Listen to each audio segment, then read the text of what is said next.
शहबाज शरीफ की ज़ेर सदारत नून लीग की सेंट्रल एग्जीक्यूटिव कमेटी का इजलास आज होगा। तहरीक अदम एतमाद समेत पीपल्स पार्टी की पेश की गई तजावीज़ पर गौर किया जाएगा।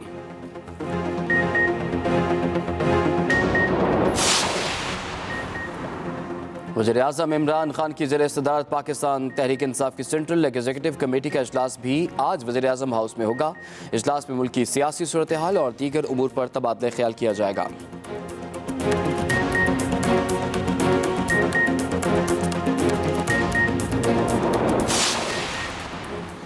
कोरोना की 5वीं लहर के वार जारी। वायरस मजीद 38 जाने ले गया। 24 घंटों के दौरान 3,338 केस रिपोर्ट। NCOC के मुताबिक मुस्बत केसेस की शरह 7.45% रिकॉर्ड की गई।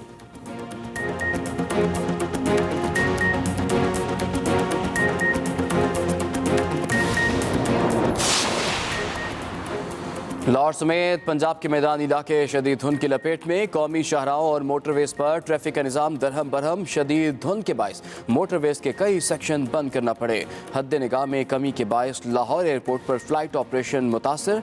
मुतअद्दिद परवाजें ताख़ीर का शिकार।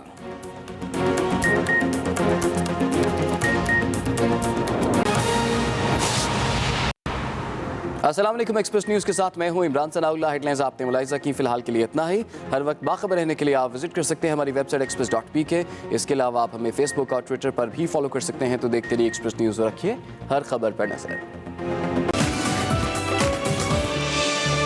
Welcome back to Express program के दूसरे हिस्से में आपको खुशामदीद कहते हैं। इस हिस्से में भी हमारे पास बहुत कुछ आपको दिखाने के लिए निकले तेरी तलाश में भी होगा with that lots of more segments. लेकिन उससे पहले हम थोड़ा सा कोविड के हवाले से बात कर लेते हैं। NCOC ने स्टैट्स जो ताज़ा तरीन अब से 3 घंटे पहले जारी किए हैं, दे आर स्टिल अलार्मिंग। अभी तक सूरत हाल ठीक नहीं हुई है। मैं शेयर कर लेता हूँ आपके साथ 7 Feb 2022 के स्टैट्स। इसके मुताबिक टोटल टेस्ट पिछले 24 घंटों में 44,799 किए गए हैं। 3,338 पॉजिटिव केसेज अब तक सामने आए हैं। पॉजिटिविटी रेशो ओवरऑल कम हुई है, काफ़ी बेहतर है, लेकिन अभी तक भी उस कहना चाहिए ना रेड लाइन से हम निकले नहीं हैं। That is 7.45%। विद दैट 38 अमवात वाक़ई हुई हैं और इसके साथ साथ जो इस वक्त क्रिटिकल पोजीशन के अंदर पेशेंट्स मौजूद हैं उनकी तादाद 1,684 है। तो it means Covid is very much there. Exactly. और इससे बचने का एक वही तरीका जो हम आपको बार बार बताते हैं। SOPs को फॉलो करें। गवर्नमेंट अपने तौर पर कोशिश करी है, वैक्सीन लगवाएं। अगर आपने एक डोज लगवा ली है तो दूसरी डोज लगवाने में देर ना करें। और अगर दोनों डोजेज आप लगवा चुके हैं तो बूस्टर डोज लाजमी लगवाएं। अगर आप ट्रैवल करें,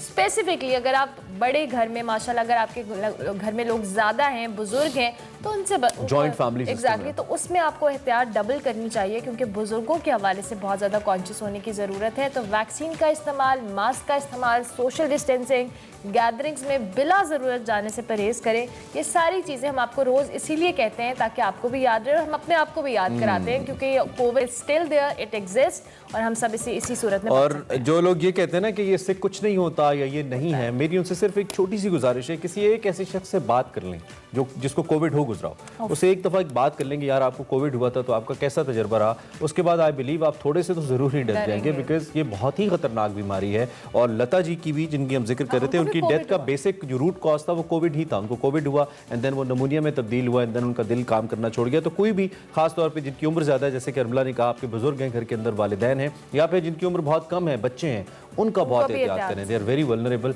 और ये कहने का मकसद सिर्फ यही होता है कि हम थोड़ा सा रिमाइंडर अपने आप को दे दें। आई होप और हमारी इनफेक्ट दुआ है कि अल्लाह आप सबको, हम सबको महफूज रखे, लेकिन एहतियात जरूर करें। अच्छा जनाब, आगे बढ़ेंगे और अब बारी हमारे सेगमेंट निकले तेरी तलाश में, जिसमें वकार अहमद मलिक, मुस्तनसर हुसैन तार साहब से बात करें प्यार का पहला पंजाब, उसके हवाले से। तो देखते हैं आज का निकले तेरी। अस्सलाम वालेकुम नाज़रीन, मैं हूँ वकार अहमद और आप देख रहे हैं निकले तेरी तलाश में।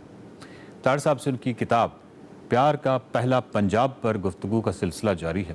प्यार का पहला पंजाब एक बहुत ही खूबसूरत किताब है और उसमें बहुत सारी ऐसी अनटोल्ड स्टोरीज़ हैं, ऐसी अनकही कहानियाँ हैं जो आपको उसमें पढ़ने को मिलती हैं। बहुत सारे मुगालते जो हैं उससे दूर होते हैं, बहुत सारी ऐसी तारीख़ी मुगालते जिनको हम कहते हैं तारीख़ के हवाले से, तो वो बहुत सारी चीज़ें हैं जो कि हमें मालूम होती है। बहुत ही खूबसूरत किताब है। तार साहब से गुफ्तगू का सिलसिला तो जारी है इसी किताब पे। तार साहब, जिस तरह आपने गुज़श्ता सेगमेंट में जिक्र किया था कि हम अमृता प्रीतम के हवाले से आपसे पूछना चाहेंगे, क्योंकि इसमें आपने बड़ा खूबसूरत उनका लिखा है उनके बारे में कि वो गुजरांवाला की रहने वाली थी, वो सितार बजाती थी, वो बहुत बड़ा किरदार थी अमृता प्रीतम। तो उनके बारे में थोड़ा सा बताइए। अमृता देखें, मैं आज तक क्या मैं कभी भी अमृता से नहीं मिला, उनकी डेथ हो चुकी। मेरी उनके साथ कोई ऐसी वाकफियत नहीं थी। मुझे सिर्फ यही याद है कि जब मैं गया हूँ दिल्ली, सार्क कॉन्फ्रेंस थी, तो दो लोगों से मिलने की मेरी ख्वाहिश थी, एक खुशवंत सिंह और एक अमृता प्रीतम। तो खुशवंत सिंह से जब रब्ता हुआ, विनोद दुआ जो मतलब कि इस कोविड का शिकार हो गया, वो और उसकी बीवी, उसने रब्ता किया और खुशवंत सिंह के हवाले से उसने मुझे कहा कि वो आपको जानते हैं। मेरे लिए ये बहुत बड़ी बात है कि भाई वो एक शख्स जो है वो कम से कम मेरे नाम से तो वाकिफ़ है, तो उन्होंने मुझे मदऊ किया। ठीक है। लेकिन मेरा वो वीज़ा एक्सपायर हो रहा था, तो फराज से मैंने ये कहा, मैंने कहा कि भाई फराज, मैंने उनको ज़रूर मिलना है। तो काम थे उसको बहुत सारे, कहने का ठीक है, हम एयरपोर्ट के रास्ते में उसका घर है, क्योंकि वो पहले जा चुका था। तो हम उसके घर की तरफ जा रहे थे जब उसने मुझसे पूछा कि क्या तुम अमृता को पहले मिल चुके हो? मैंने कहा नहीं। तो कहने का तारड़, अब उसको मत देखो, क्योंकि वो बिल्कुल लाचार पड़ी, और इमरोज़ जो उनका साथी है, महबूब है, वो उनको उठा के गौसल खाने में ले जाता है। तो अमृता को अगर तुमने पहले नहीं देखा तो अपना वही इमेज कायम रहने दो। चुनांचे मैं अमृता से नहीं मिला। बाकी अमृता का शहर लाहौर है, यहीं पे रेडियो स्टेशन पे उसने काम किया, और धनी राम रोड पे वो रहती थी, और वो मेरा ख्याल मकान अब भी मौजूद है। और सज्जाद हैदर हमारे एक बुज़ुर्ग थे, पंजाबी के बहुत बड़े ड्रामेटिस्ट, रेडियो पे काम करते थे, नस्तालीक आदमी। उनकी जो पंजाबी थी ना, वो यूँ जानिए कि वो जी चाहता था ये बोलते रहें। वो इतनी सॉफ्ट और इतनी नरम और इतनी, मतलब लगता था कि कोई फ्रेंच इस तरह बोलते हैं ना, अच्छा फ्रांसीसी बोलने वाला हो तो दिल चाहता है, या फारसी, उसी लेवल की वो पंजाबी बोलते थे। तो उनके बारे में था कि अमृता के साथ उनका एक था सिलसिला, वन वे था शायद, कहते थे कि उसकी सीढ़ियों के नीचे बैठे रहते थे। तो एक दुनिया जाहिर है क्योंकि she was pretty, she was a poets, she was an intellectual. तो मेरी ख्वाहिश तो यही है कि वो धनीराम रोड वाला जो मकान है, उसके आगे अगर वो एक तख्ती लगा दी जाए कि अमृता प्रीतम यहाँ रहती थी। बहुत ज़बरदस्त आइडिया। ज़रूर वहाँ तख्ती लगनी चाहिए, और तारीख़ जो है उसके वाले से जितने भी आसार हैं उनको मद्धम नहीं होना चाहिए किसी सूरत में भी। तार साहब, आपने एक डिस्कशन हमारी हुई थी, गुफ्तगू पंजाबी ज़ुबान के हवाले से, और पंजाबी ज़ुबान के हवाले से जो कि दुनिया की नवी बड़ी ज़ुबान है, उसके हवाले से मैंने कुछ खतरात का इज़हार किया था, लेकिन आपने कहा था कि बहुत बड़ी ज़ुबान है, इसमें बहुत बड़ा लिटरेचर लिखा गया, तो ये नहीं है कि ये कोई मादूम हो जाएगी। बहरहाल यकीनन हम पंजाबी के हवाले से हमारे रवैये जो है वो कुछ बेहतर नहीं है हमारी वाली साइड के।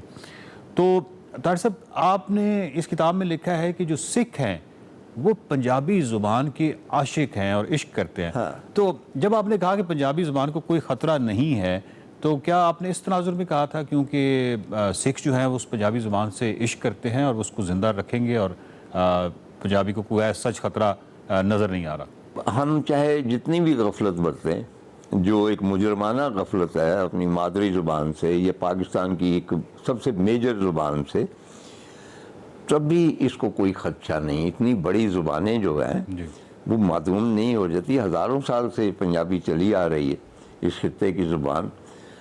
लेकिन ये है कि ज़ाहिर है कि सिख इसको बहुत ओन करते हैं और बड़ी प्राइड फील करते हैं। सो के आपको पता होगा कि उन्होंने क्योंकि वो हुक्मरानी बहुत सारी कनाडा में सिखों के हाथ आ गई है, तो एक तो उन्होंने तंबाकू बंद कराया है ना कि इसको कम करें, क्योंकि उनके मज़हब में वो तंबाकू मना है।